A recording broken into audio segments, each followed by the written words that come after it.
My name is Shelly King. I am 39 years old. Today's date is May 10th, 2008.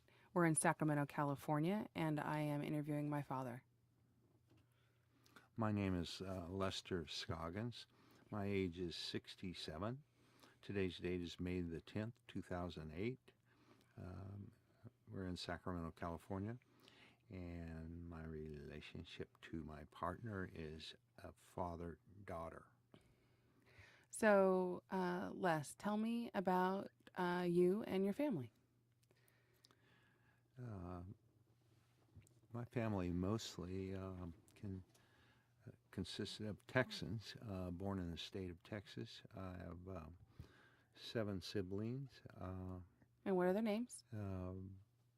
My oldest brother, I had 5 brothers. Oldest brother, Glenn, followed by Clint, and oldest sister, Vera, followed by myself. And then below me was sister Mary, a brother, Jim, and a brother, Jerry. Now, all of those were born in Texas, with the exception of Jim was born in California, Herlong, California. And who's the other one?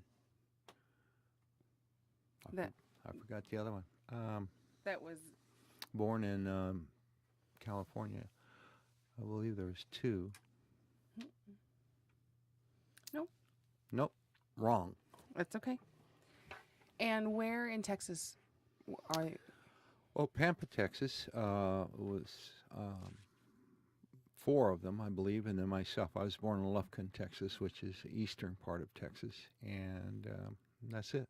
And when you left Texas, where'd you go?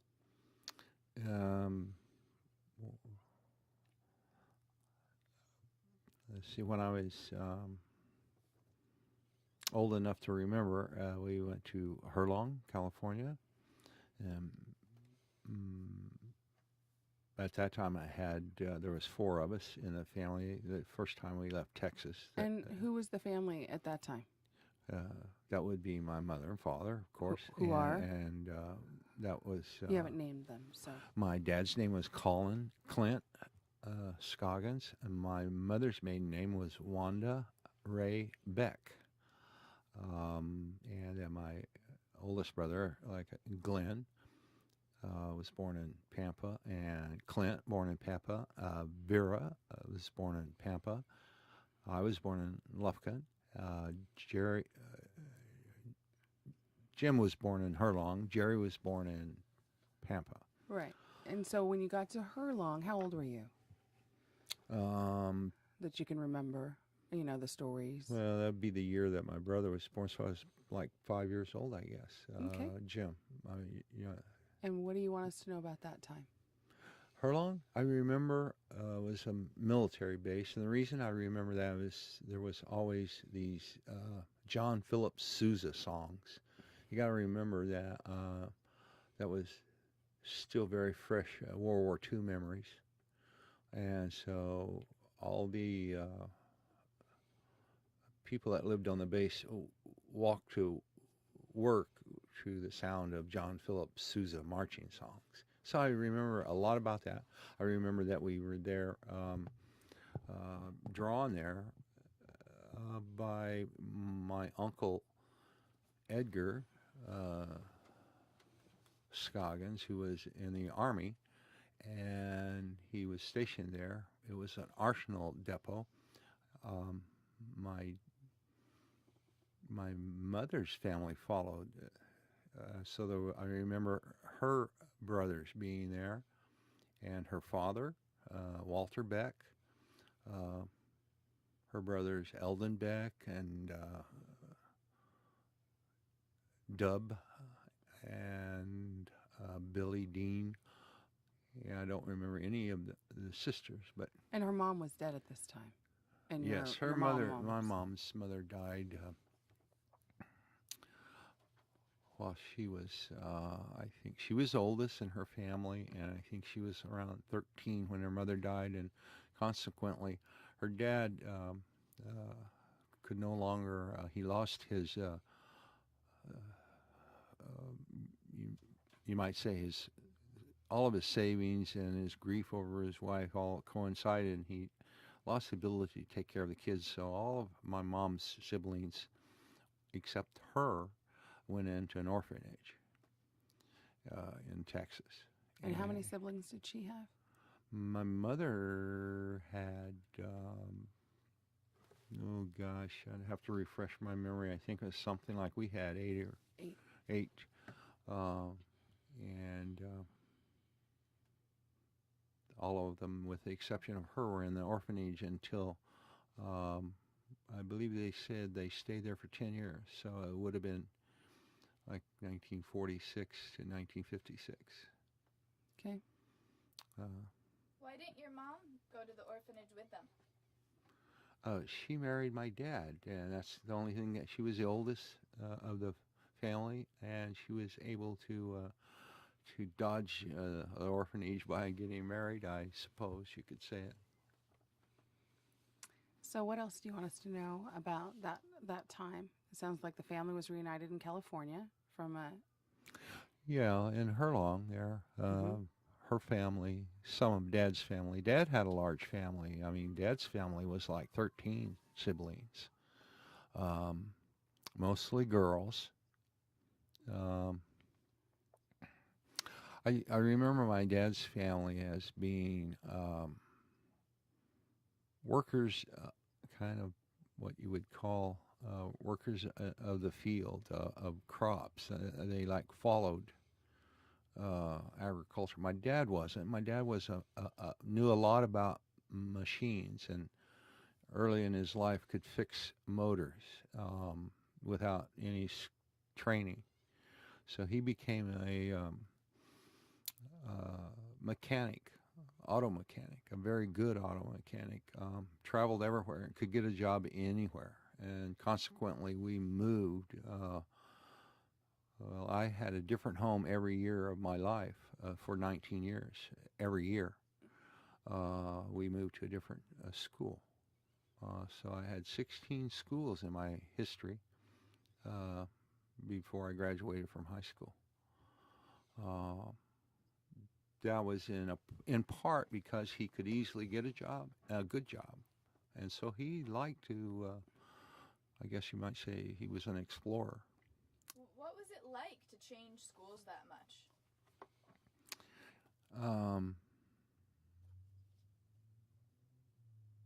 There's two ways to answer that. At first, it was heartbreaking. When I was young, it was being uprooted, of course, from your friends and your all your familiar surroundings, and having to go somewhere else and start all over. It's really just like almost being born again, starting a new life, because all your friends are different. They look different. They talk different, and even your schools are different in subjects. They supposed to teach the same thing, but they always seem like the teacher because they're different. So that I got over, I should say.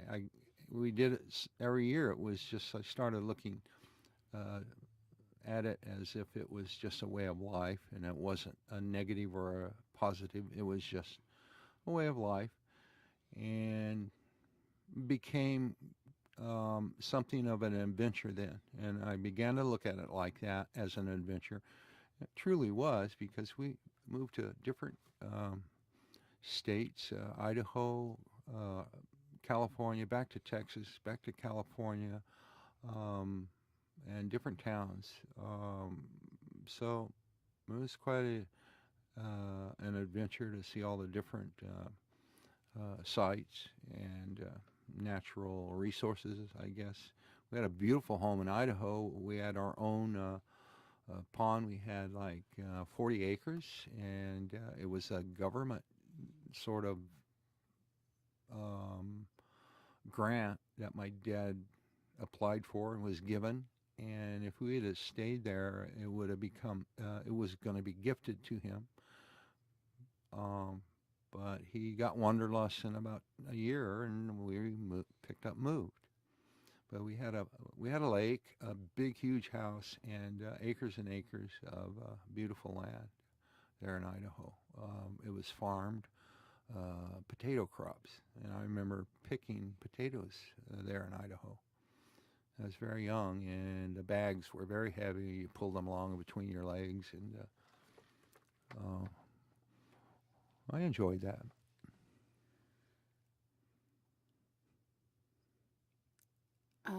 So you have had lots of different changes as you changed annually, and we talked about how it was difficult to make friends, and so when you move from place to place, where was the next place that you went, and who did you meet? Chronologically is the best way to handle that because I get lost if I don't. You know, from Texas, which I remember very little because I believe that was like my first grade, second grade. But from there, like I say, Herlong. I remember picnics with my mom's family. I remember softball games. I remember hardtop races, automobile races, where they would smash up the cars, and my uncles were involved in that. My uncles were also involved in a team that played baseball. Then from Herlong, I remember going back to Texas, and my older recollection as a child in Texas, I remember the tornadoes, having to retreat to cellars to avoid being picked up and blown away by the tornadoes. And did anybody ever get hurt, or did you ever? Well, I heard about them. In our family, no. We always got in the cellar. I remember the whole family being in the cellar, though, for quite some time. We had provisions in the cellar, canned foods, water, and places to, go potty. So we were prepared to be there for many hours.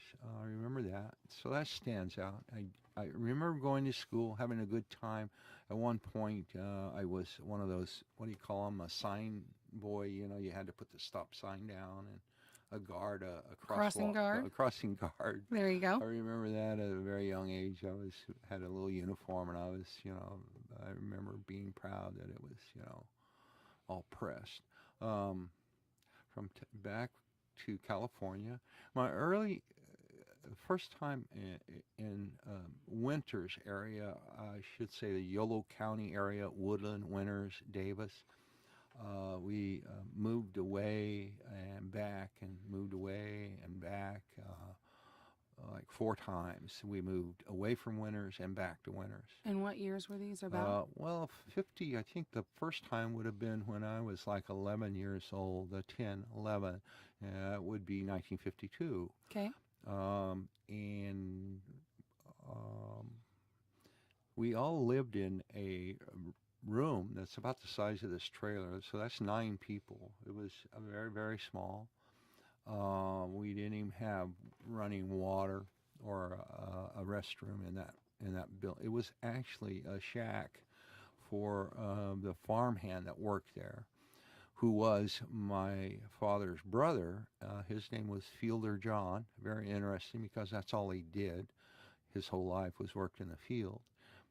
He got on caterpillars, and he would level land and make rows for crops. And so we went to a farm that he had been hired to do that work, and we all lived in his little shack that he had for free. You worked at the farm, though, didn't you? Well, sometimes. At that particular age, I didn't really work any there. But your family? But yes, my older brothers and sisters would do things, and Yolo County is considered the agricultural heart of California. I guess it may not be number one. San Joaquin County might argue about that, but it's very foremost in the agricultural production in the state of California. Still is.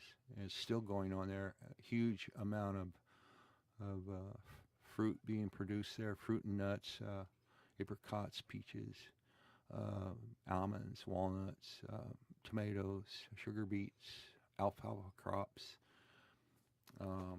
So while we were in that, getting back to the shed, I do remember, that it was nice to get moved into a home when we left there for winters, because that was just a temporary stay that kind of our introduction to Yolo County before we first moved to Winters was staying in our Uncle Bud's cabin, and then moving into almost the same size of building in Winters. That was a county-assisted home, but it did have a bathroom, it had a kitchen, so we felt real nice about that. That's when as a family, we really got involved in the crops, the agricultural part of our lives. Dad got a job, as usual, as a mechanic at the Chevrolet dealership there in Winters. And my older brothers got jobs in picking fruit. Apricots. Yeah, apricots, peaches. And Clint worked at Spreckle Sugar, where they made sugar from the sugar beets, of course. And even later in high school, I worked at Spreckle Sugar. And Hunt's Cannery, where they produce, as everybody knows, Hunt's produce tons and tons and tons of tomato products, tomato paste, tomato ketchup, tomato puree, tomato sauce, you name it, tomatoes. And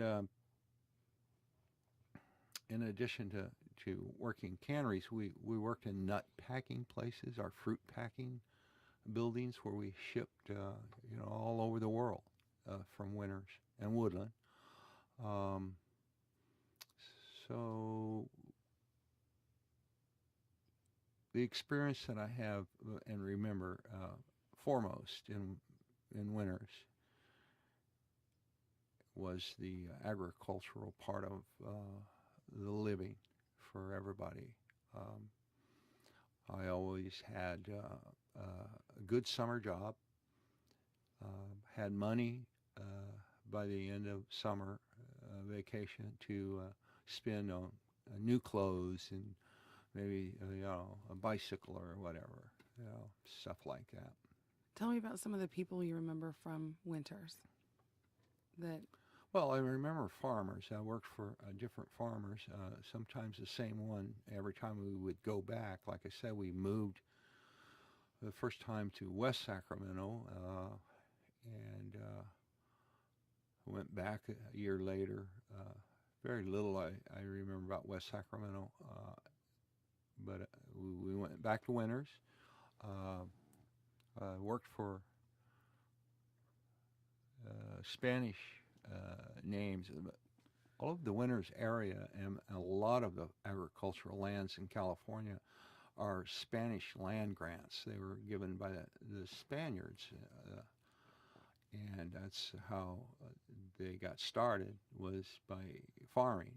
And so most of the people you work for in California that still own big parts of California land and agriculture are Spaniards. Names like Rodriguez, Martinez, Martins, Ramos, and so on. And so Martinez was the name of the guy I worked for 4 different occasions, 4 different years, separated about a year apart. I even went back to work for him after I got out of the Army, even after high school, actually. I worked for Martinez. And then we, I guess, the last year of I should mention that the last year in high school that we moved away from Winters, again after 1 year, to Davis, which is 10 miles to the east. And that's where I graduated. I went 3 years to Winters High School, but I didn't graduate from Winters High School. So that was a little disappointment to me. But Davis was a nice school. I enjoyed it. It was not too far, so I still got to see my friends in Winters. It was only 10 miles. Yeah, because that was your longest tenure anywhere, was it? Winters, oh yeah, Right. by far. Yeah, it was.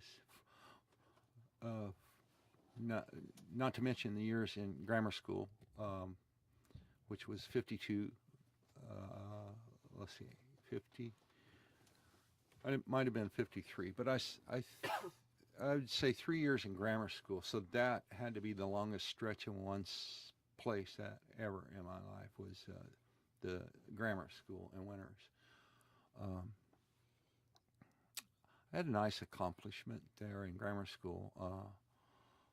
As an eighth grader, we would I became involved in sketches, artistry, and I drew and painted a lot of things. I enjoyed wildlife more than. I had a friend named Bill Haley who liked to sketch people's faces. He was just excellent at it, just really gifted. Uh, so I took on the role of doing the animals, I think, because I didn't want to compete with Bill, and Bill didn't want to compete with me. I understand. So we were doing different subjects, and the eighth grade class wanted to vote for our plaque that would hang atop the wall, as every class did. Would make a plaque, kind of giving a slogan for the year, what the year motto or cry or whatever you want to call that. Yeah. And so we would draw pictures and hang them up around the room, and then we'd all walk around. We'd vote for them. They were numbered, and so I was really impressed with all the stuff. I mean, everybody participated in the whole class, and there was all kinds of things like the year was 1955, so I remember that one of the girls says, in 1955, we shall take a dive, and that sounded negative, so, we kind of didn't go for that, but I was a big Dennis the Menace fan in 1955. The writer, I think Hank Ketchum, something like that, was the originator of Dennis the Menace, and so I drew a picture of Dennis the Menace with what do you call that? A pistol, the cap. Okay.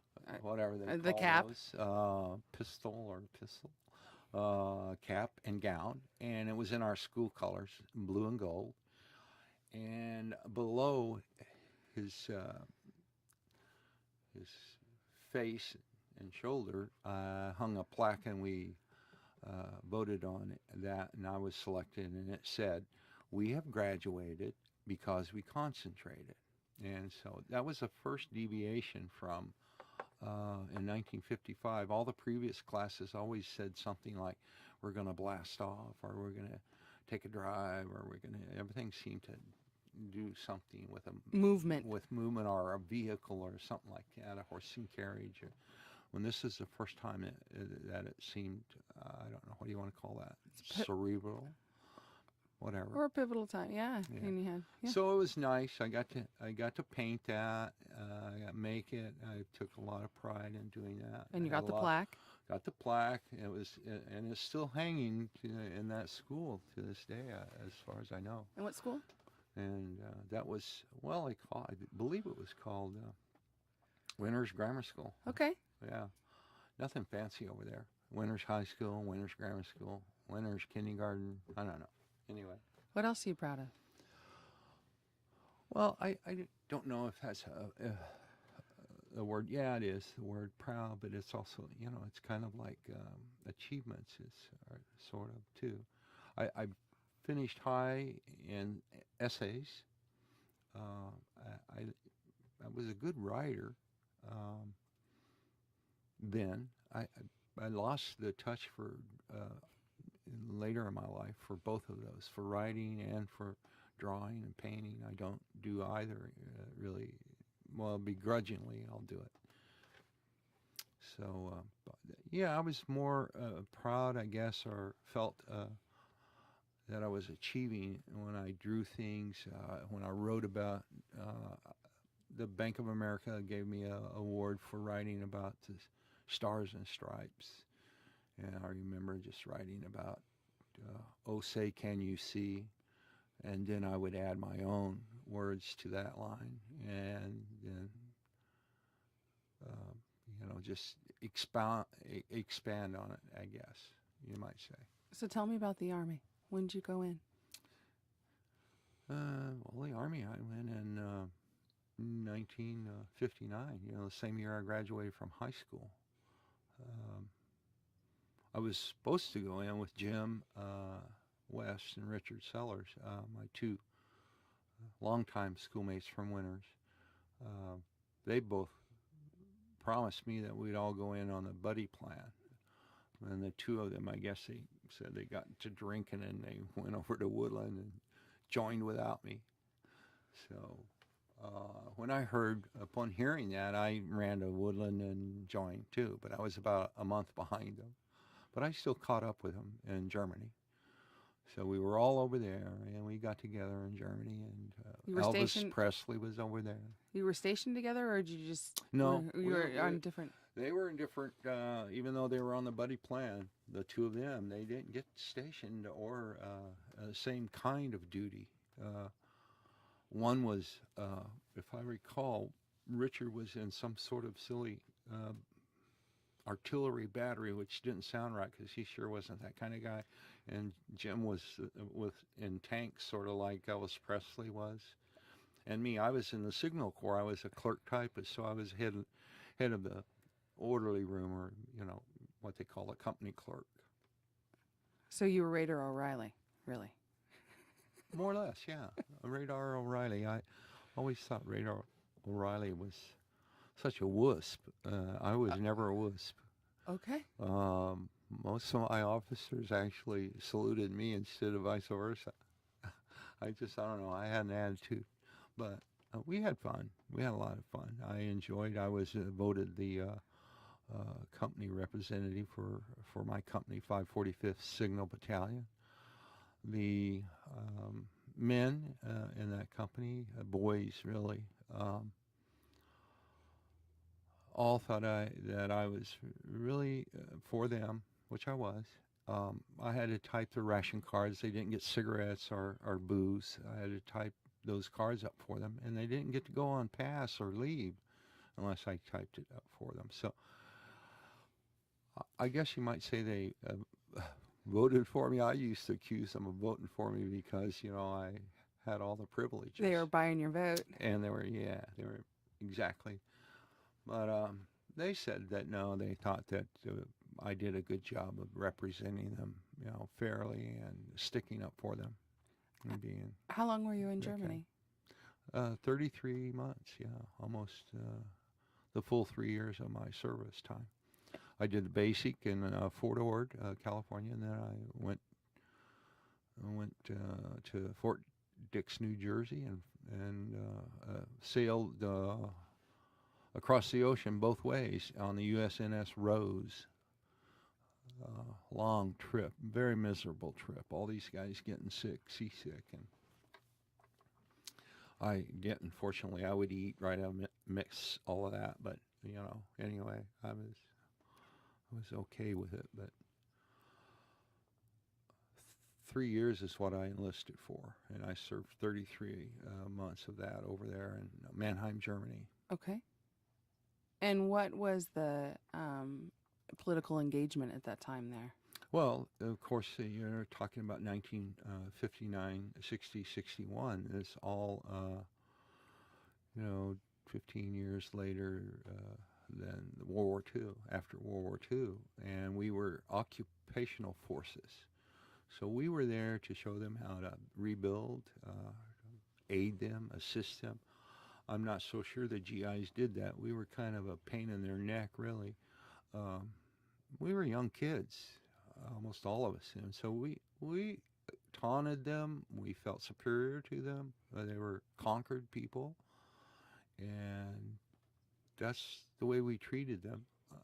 It wasn't. I didn't get a lot of pleasure out of the way the American soldiers treated not just Germans but Italians and the French and the French were our allies, but we treated them like dung. I mean, we really did, and I think there's a lot of resentment to this day from the way the GIs treated European population because of that, as conquering heroes. And then when did you finish out your service? Well, I finished 1962, August. Flew back to the States with a good friend of mine. I'm sorry, I didn't fly back all the way from. We flew to a good friend of my house from the port that we came in on ship on the USNS Rose, like Right. I mentioned, and then we flew to his house in Queens, New York. Yeah. And I stayed with, his name was Brendan Smythe, and he and I were good friends, and we happened to get out of the same company, 545th, together at the same time. So I hung out with him in Greenwich Village, my first experience with a Statue of Liberty and Brooklyn Bridge and things like that. That was 1962. You were a Dodgers fan before that, or is that when you Yeah, became I a was in Dodgers fan? 1955. I became a Dodger fan because of a bet over a girlfriend. And Jim West said, if you will take the Dodgers, I'll let you have a date with, now imagine this, I'll let you have a date with Elaine Martin. And, well, really, he couldn't provide that, because Elaine didn't care. And so, but I went for it, and he got the Yankees and I got the Dodgers, and the Dodgers won in 1955, the World Series, so I was okay with that. And I became a lifelong Dodger fan because of that. But I never did get the date with Elaine Martin, ever. So, anyway. So the Dodgers got a fan, but she didn't get a boyfriend, so. Exactly. Elaine knows about this, what we're talking about. She found out about it. So she still laughs about it. So how'd you get back to the West Coast after Back to the West Coast? because you were currently... Yeah, I had, because I was a company clerk, there were some liberties I took about the legality of those ration cards and things and writing orders because I could. And Did you get caught? I wasn't the first. No, I didn't get caught. Okay. I actually did a lot of good things in the name of democracy. But anyway, they weren't necessarily legal. But I got to fly back because I had a lot of time left from... An extra ration cards, evidently.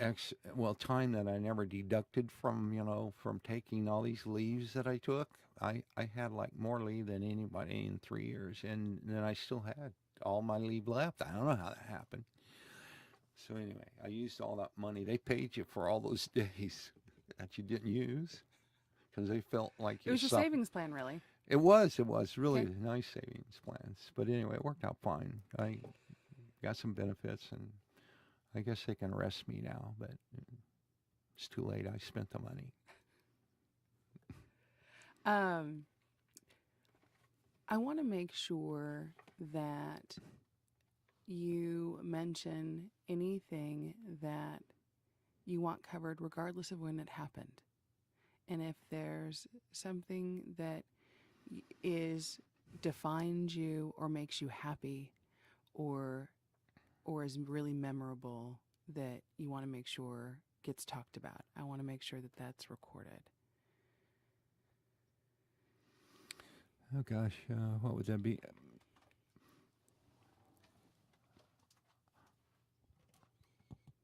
I think mostly what characterizes me being different, if you're looking for something like that, would be the many times that I moved while I was growing up. And what did I learn from that other kids didn't learn? Well, first thing comes to mind logically would be resilience. I was always resilient because of that. And another thing a lot of kids don't get to experience, which is a positive, is you became a very good friend to everybody. You didn't have these little cliques, these little cults, buddy system things going on in my life. You were on your own everywhere I started school. So I made friends quickly. Um, I think I was good at that because of the constant moving. I was good at it. I was fortunate to have a loving mother and a father. And of course, 6 siblings that supported me. So I always felt I had security, and I was probably for the underdog more than I was concerned about whether or not I was. I was, and maybe all this moving around and stuff made me kind of sympathetic with an underdog situation. Uh, I think that characterizes my like take it or leave it, whether I like it or Sure. not.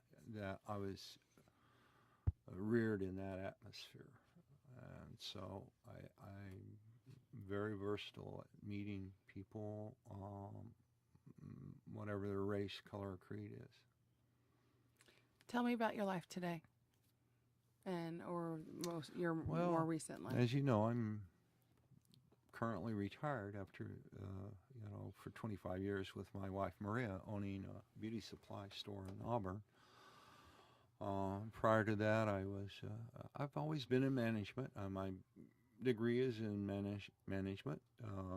I ran a big company, Technicolor, a division of Technicolor that processed films back in the day when you picked them up at drugstores and everybody dropped off a roll of film.